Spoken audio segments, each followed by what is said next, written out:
Assalamualaikum warahmatullahi wabarakatuh. Berjumpa lagi bersama saya pada mata pelajaran Al-Quran Hadis. Nah, jadi pada pertemuan kali ini kita sudah memasuki ke bab yang kedua. Nah, di bab yang kedua ini kita akan mempelajari tentang kekuasaan dan rahmat Allah Subhanahu wa taala.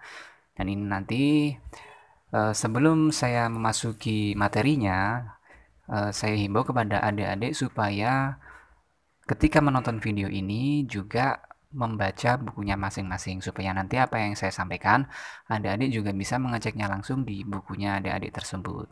Seperti itu. Nah, kemudian sebelum kita masuk ke pembahasan, kita perlu ketahui dulu kompetensi dasar yang nantinya akan kita capai pada pertemuan kali ini.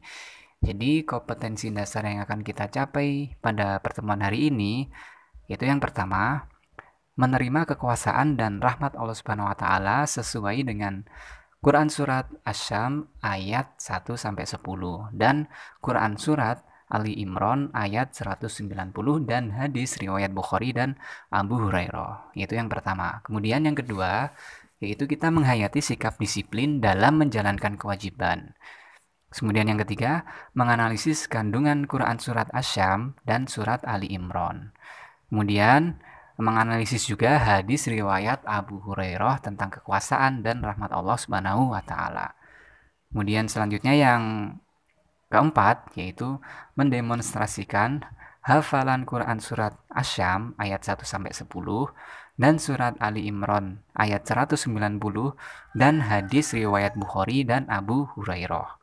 Itu yang nomor 4. Kemudian yang selanjutnya di sini di poin 4.2.2 yaitu mengolah fenomena sosial dan sebagai bukti kekuasaan Allah sebagaimana dalam Quran surat Asy-Syam ayat 1 sampai 10 dan surat Ali Imran ayat 190 dan hadis riwayat Bukhari dan Abu Hurairah. Nah, itu adalah kompetensi dasar yang nantinya akan kita capai di bab 2 ini.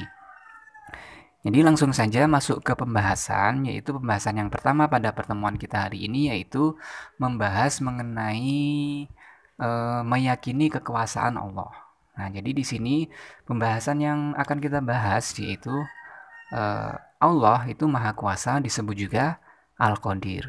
Kemudian kata Al-Qadir memiliki akar kata dari Qadaro yang berarti kuasa atau mampu.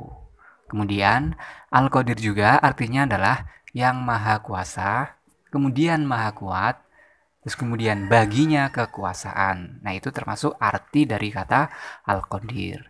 Kemudian adapun hakikat kekuasaan ialah yang berkuasa atas segala kehendaknya dan tidak ada yang bisa menghalangi atau membatasi kehendaknya. Nah, itu adalah hakikat dari kekuasaan yang dimiliki oleh Allah Subhanahu wa taala. Jadi bagi adik-adik itu pada bab ini yaitu meyakini kekuasaan Allah, kita itu hikmahnya nanti yang akan kita capai supaya kita itu lebih meningkatkan ketakwaan kita kepada Allah, supaya kita lebih yakin dengan adanya kekuasaan-kekuasaan Allah dengan bukti-bukti yang nantinya akan kita bahas di pembahasan yang selanjutnya seperti itu. Jadi kemudian terkait tentang meyakini kekuasaan Allah ini, ada salah satu surat yaitu yang di situ membahas tentang kekuasaan Allah, yaitu ada pada surat Asy-Syam ya. Jadi maksud saya surat Asy-Syam ini di sini adalah mengandung penjelasan tentang kekuasaan Allah yang ada di alam semesta ini. Seperti itu. Nah, kemudian di dalam surat Asy-Syam ini juga menyebutkan kekuasaan Allah itu juga dibuktikan dengan bahasa-bahasa yang di situ luar biasa sekali indahnya, yaitu yang terdapat di dalam surat Asy-Syam tersebut. Seperti itu. Yang bunyinya di sini, mari kita simak bersama-sama. Bismillahirrahmanirrahim. Wasyamsi waduhaha wal qamari idza talaha wan nahari idza jallaha wal laili idza yaghshaha was samai wa ma banaha والأرض وما طحاها ونفس وما سواها فألهمها فجورها وتقواها قد أفلح من زكاها وقد خاب من دساها. Nah, jadi yang sudah saya bacakan tadi adalah bacaan dari surat Asyam ayat 1 sampai 10 yang di situ termasuk salah satu surat yang menunjukkan bahwasanya Allah itu mempunyai kekuasaan dan rahmat yang sangat luar biasa sekali. Nah, untuk penjelasan dari surat Asyam ini yaitu yang pertama ya. Maksudnya artinya yaitu yang pertama adalah demi matahari dan cahayanya di pagi hari. Itu adalah ayat yang pertama. Kemudian yang ayat yang kedua yaitu dan bulan apabila mengiringinya. Kemudian yang ketiga dan siang apabila menampakkannya. Terus kemudian yang keempat dan malam apabila menutupinya. Kemudian yang kelima dan langit serta pembinaannya. Dan yang keenam dan bumi serta hamparannya. Yang ketujuh dan jiwa serta penyempurnaannya atau ciptaannya. Terus yang ayat yang 8 di situ artinya adalah maka Allah mengilhamkan kepada jiwa itu atau jalan kefasikan dan ketakwaannya. Dan yang kesembilan sesungguhnya sesungguhnya beruntunglah orang yang menyucikan jiwa itu.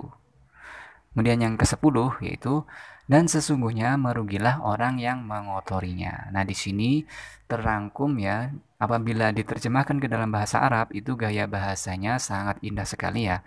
Jadi di situ sajaknya apabila kita belajar bahasa Indonesia, kita juga pasti akan mengetahui ya sajak ya di situ ya yang AB di sini. Nah, di sini itu juga di surat Asyam ini apabila diterjemahkan ke dalam bahasa Indonesia itu artinya sangat indah sekali ya. Jadi sangat rapi sekali tata bahasanya seperti itu. Kemudian dari arti surat Asyam ini dari ayat 1 sampai ke 10 ini mempunyai kandungan-kandungan yang di situ nanti akan kita pelajari ya. Jadi kandungan yang pertama yaitu dalam surat ini Allah menghadirkan 3 pasangan ciptaannya sekaligus yang digunakan untuk bersumpah. Kemudian 3 pasangan makhluk tersebut yaitu matahari dan bulan, siang dan malam, serta langit dan bumi. Terus kemudian hal tersebut tertera dalam surat Asyam ayat 1 sampai 6.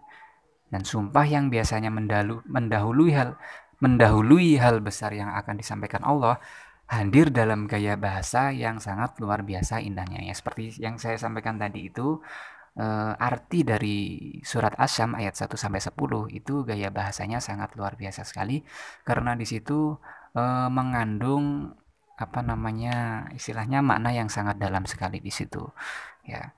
Kemudian kandungan dari surat Asyam itu sendiri yaitu yang pertama ya, dari yang sudah saya jelaskan tadi, yang pertama yaitu pasangan matahari dan bulan. Jadi matahari yang sinarnya baru saja meninggi saat kita disunahkan untuk melaksanakan sholat duha dijadikan sumpah oleh Allah Subhanahu wa taala. Demikian juga bulan yang mengiringi matahari, cahayanya merupakan pantulan matahari.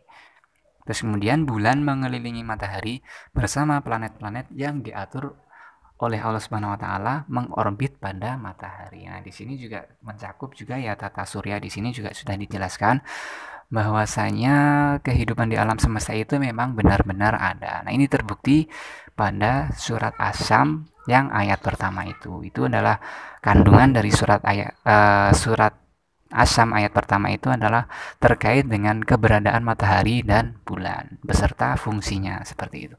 Terus kemudian kandungan yang kedua yaitu pasangan siang dan malam, yaitu siang yang tampak terang benderang sepadan dengan permulaan sumpah ini, yaitu matahari yang mulai meninggi dan mengusir kabut pagi dan kegelapan malam. Kemudian ketika malam datang kembali, keadaan yang terang tersebut sirna tertutup oleh kegelapan malam. Nah, ini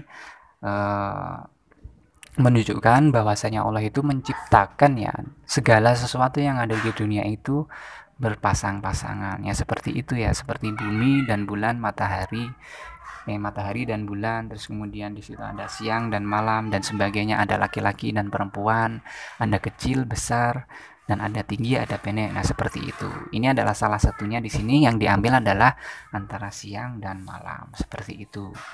Kemudian kandungan yang ketiga yaitu adalah pasangan langit dan bumi. Maksudnya adalah di sini keluasan langit yang demikian seolah tidak ada batasnya. Kemudian tak ada yang tahu bagaimana Allah membuat dan menjadikannya demikian kukuh tanpa tiang penyangganya. Ini sangat luar biasa sekali ya. Bahkan teknologi sekarang itu bahkan belum bisa memecahkan teorinya kenapa langit itu bisa ada. Nah, seperti itu ya. Dia ada tanpa ada penyangganya. Seperti itu. Sangat luas sekali tetapi tidak ada penyangganya.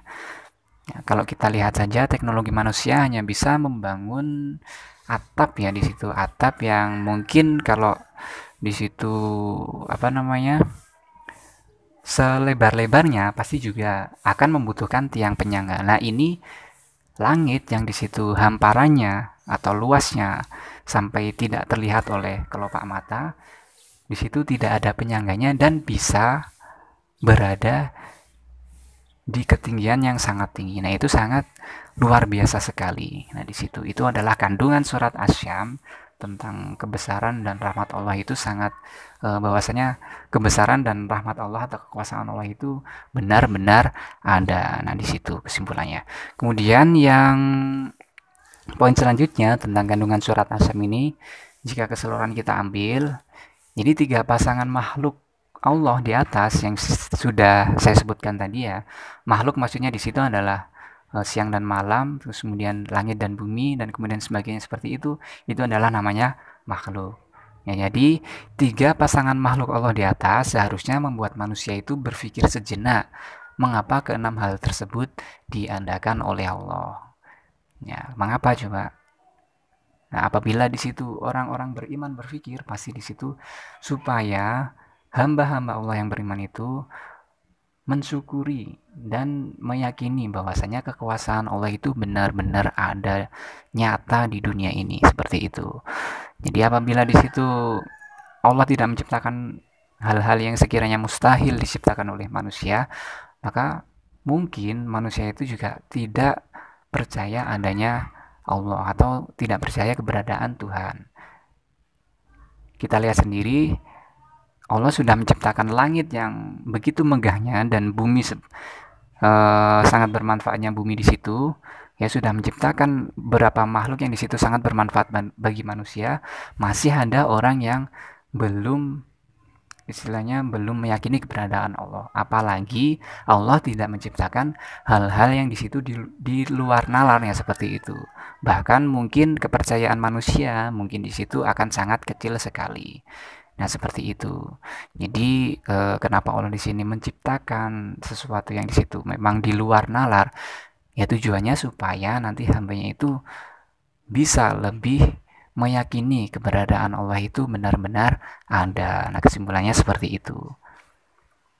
Nah, kemudian bukti kekuasaan Allah dalam surat Asy-Syams ayat 1 sampai 10 ini yaitu yang pertama adalah Allah Subhanahu wa taala menciptakan matahari dan bulan. Nah, yang di situ sangat mustahil sekali apabila diciptakan oleh manusia. Nah, seperti itu. Kemudian yang kedua yaitu Allah Subhanahu wa taala menciptakan siang dan malam. Nah, itu poin yang kedua, bukti kekuasaan Allah. Kemudian yang ketiga, Allah Subhanahu wa taala menciptakan langit beserta planet-planet lainnya yang senantiasa tunduk dan patuh pada aturan-aturannya. Nah, ini sangat luar biasa sekali ya. Jadi begitu banyaknya susunan tata surya yang ada di luar angkasa sana itu bahkan jarang sekali ya, atau bahkan orbitnya itu berputar pada orbitnya masing-masing dan tidak saling berbenturan. Itu adalah bukti nyata bahwasanya kekuasaan Allah itu benar-benar ada. Kemudian bukti kekuasaan yang selanjutnya yaitu Allah Subhanahu wa taala menciptakan bumi beserta makhluk-makhluk yang ada di dalamnya ya, seperti manusia, hewan, tumbuhan dan semuanya yang ada di bumi ini. Itu adalah bukti kekuasaan Allah. Kemudian yang selanjutnya yaitu diciptakannya manusia dalam keadaan fitrah. Kemudian Allah Subhanahu wa taala mengilhamkan kepada jiwa manusia kefasikan dan ketakwaan. Nah, di sini adalah bukti kekuasaan Allah itu adalah memberikan fitrah kepada manusia itu dua kategori, yaitu kefasikan dan ketakwaan. Nah, di sini ini adalah bukti kekuasaan Allah gitu. Buktinya adalah ketika diberi sifat fasik dan ketakwaan ini, manusia ini tinggal memilih. Nah, fitrah ini adalah nantinya yang akan menunjukkan apakah manusia ini nanti akan memilih kefasikan atau ketakwaan. Nah, apabila manusia ini memilih ketakwaan, nah di situ itu adalah termasuk dari kuasa Allah. Tanpa kuasa Allah, manusia tidak akan bisa menentukan pilihannya untuk memilih takwa tersebut. Dan tanpa kuasa Allah juga, orang juga tidak bisa menghindari kefasikan yang telah diciptakan oleh Allah tersebut. Seperti itu ya. Jadi bisa difahami di sini semuanya yang ada di dunia ini, bahkan tingkah laku yang kita kerjakan sampai sekarang ini, itu semuanya pasti ada campur tangan dari Allah Subhanahu wa taala. Jadi dari sini bisa disimpulkan bahwasanya apa-apa yang kita lakukan itu adalah campur tangan dari Allah, dan secara tidak langsung Allah menunjukkan bahwasanya apa yang kita lakukan itu adalah tidak semau kita sendiri. Jadi ada yang sudah menakdirkan apa yang nantinya terjadi kepada kita. Nah, kurang lebihnya seperti itu. Kemudian bukti kekuasaan Allah yang terakhir yaitu Allah Subhanahu wa taala berkuasa mutlak atas segala yang terjadi di langit maupun bumi. Nah, seperti itu ya. Itu berkuasa mutlak atas segala yang terjadi. Seperti contohnya apabila di situ sudah waktunya hari kiamat ya. Jangan jauh-jauh lah ketika sudah takdirnya di situ adalah terjadi musibah di wilayah suatu daerah tertentu.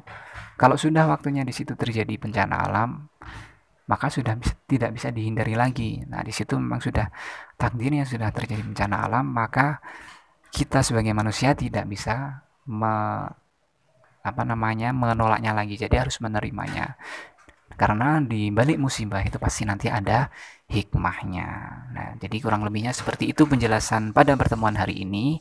Ya, jadi kesimpulannya dari pertemuan yang kita lakukan atau pertemuan yang sudah kita lakukan pada hari ini, yaitu kita sudah mengetahui tentang bukti kekuasaan Allah yang ada di bumi ini. Nah, tujuannya supaya setelah kita mengetahui kekuasaan Allah yang ada di bumi ini, yang sudah kita ketahui, yang sudah kita bahas tadi, yaitu supaya kita bisa meningkatkan ketakwaan kita kepada Allah Subhanahu wa taala, dan juga lebih ikhlas ketika kita juga mendapatkan takdir dari Allah Subhanahu wa taala.